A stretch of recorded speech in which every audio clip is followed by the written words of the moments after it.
Yo, this Sesko, who this? What's the dilly? I just touched grounds down in Philly, bought a pound with me. Welcome back to Backfield Radio on backfieldradio.com. Thank you for joining us this evening for our latest installment of Hoop Culture Radio. What were you just saying about Delonte West? He tried to get into the... Why was he going to the White House anyway? He's not a part of any championship team. He was on the Mavericks, wasn't he? He was? I thought he was... He was on the Mavericks, wasn't he? Yeah, so they all got invited, right. but he can't go. Okay. All right. All right, it looks like we have our next guest joining us. Joining us from Wizards Extreme and CSN Washington, the lovely Miss Tara Yavari. Welcome to the show. Thank you so much for having me. We appreciate you taking some time. This is my co-host, Alan. She can't see me, but hey, how's it going? Can you hear us okay? I can hear you guys perfectly. I think you're going to have to mildly yell. Okay. But anyway, thank you for joining us this evening. And unfortunately, we don't have better things to talk about. But your Washington Wizards, who are on a 8-game losing streak out of 8 games. What's the general feel around there? Like, you what a question to say. Of course, it's terrible. I know you watch this team on a daily basis, but if you want to give us a quick summary of what's going on, a book report, if you will.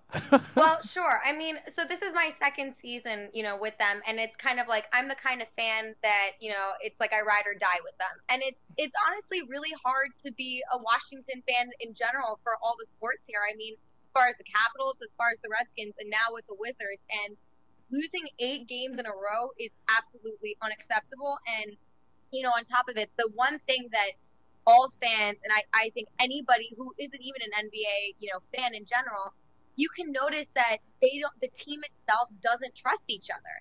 That's the biggest thing. You can sense in their body language that all these players are trying to play individually. They're not playing as a team, and they're all playing different roles than what they're supposed to be.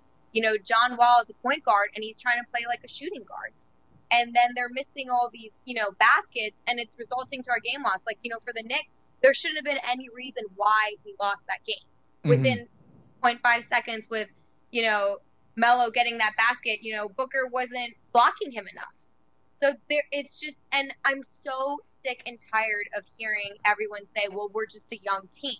As a young team, there's actually more benefits, I'd say, than, cons to being, like an older team. I'd say veterans kind of know their bodies well enough to say, okay, when do I practice? When do I stop? Or if they're injured, it's going to take them a little longer to recover. But for a younger team, we should have it together at this point. Do you think that's interesting? You say that a lot of people say that they're a young team, and that's a bad thing. But do you think that having at least a good veteran presence would at least help them mature as men and as players? Because it seems like not even off the court, like during the off season, it didn't seem like they were really, I guess, putting in like the formal work. You know what I mean? Like it was a lot. You can tell. You can absolutely tell. I mean, you can look at Blotch. I mean, he's. I don't want to look at him. I mean, he's been playing for 7 seasons, and it gets really aggravating and tiring to. Go in the locker room and watch him sit and sulk. It's like, well, do something about it. I mean, it's just absolutely embarrassing at this point. And then to go on Twitter and to curse at fans and say, don't judge me and this and that. It's losing fans by talking that way. And, you would think as someone who's trying to be captain, and then, when we were having media day before the season even started, we were talking about, distractions. And, because this team, because the lockout was over within a few months, you would expect that these players would be like, wow, we have a huge opportunity to be playing well. And instead, they're just wasting their time. And a lot of them, as far as I know, I feel like they're going out and partying with the way that they're playing. I mean, I don't think they're spending enough time in the gym. We're being joined by Tara Yavari of Wizards Extreme and CSN Washington. I know that you have media credentials. Have you been able to meet and talk to these players on a one-on-one basis? Right, yes. I mean, I worked with them last year. I was an intern there at Monumental Sports and Entertainment, and I was working for them in TV productions where I helped produce a season-long documentary with Comcast. And I got to, talk to these players one-on-one, and, I felt like last season they seemed comfortable. There was something about it, even though it wasn't a great team. I was so passionate about talking about them because I felt like it was more of a team sense, like more of a team bonding. Now this year, it seems like everyone's so out of place. And for Flip Saunders to make an excuse saying, well, these guys have only had 3 weeks to be together and get used to each other. Well, excuse me, there's a lot of players that get switched around and stuff. What is that excuse? Like, well, because I don't know this person, I can't play well with them. I mean, everyone's talking about that. Even Rashard Lewis is making a point saying, we can tell that this team isn't comfortable with each other. John Wall could have passed that ball at that Knicks game to Jordan Crawford, who was wide open towards the end of the fourth quarter, and he didn't. Instead, he took the shot and he missed it, and it costed us the game.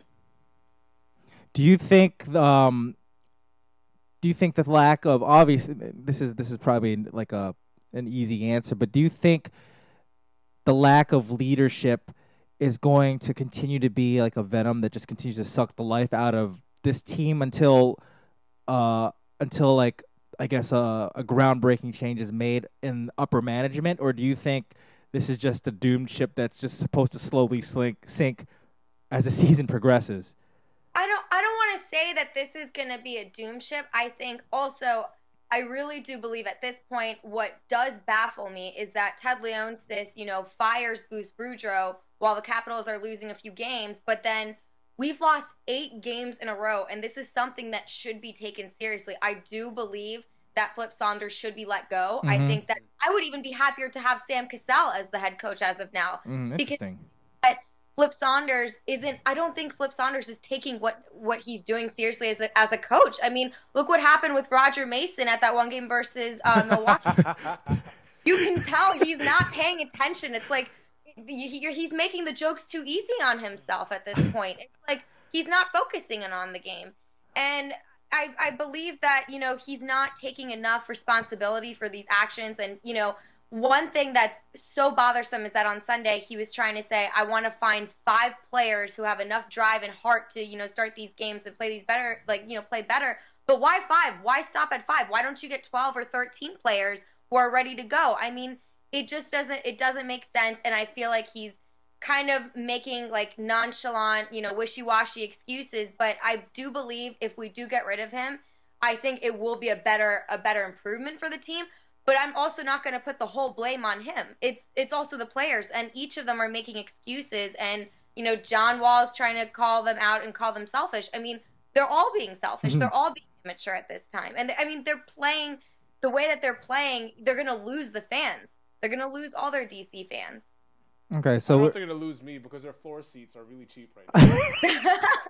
I mean, they won't lose me. Like I said, I'm a ride or die fan with them. But at the same time, it's pretty hard to keep making excuses and say, well, we're just a young team. It's very exhausting to hear that excuse. Well, if they were to bring someone in, not like staff-wise, but a veteran presence in a player, what kind of player, or even example, even though it would be a reach, who would you think would be like a good fit? Just to bring in, or who's already on the team? Someone to bring in. Like if it was the perfect world, that we could bring in someone. Michael Jordan from 1984. That's serious wishful thinking. David Robinson. Go back in time.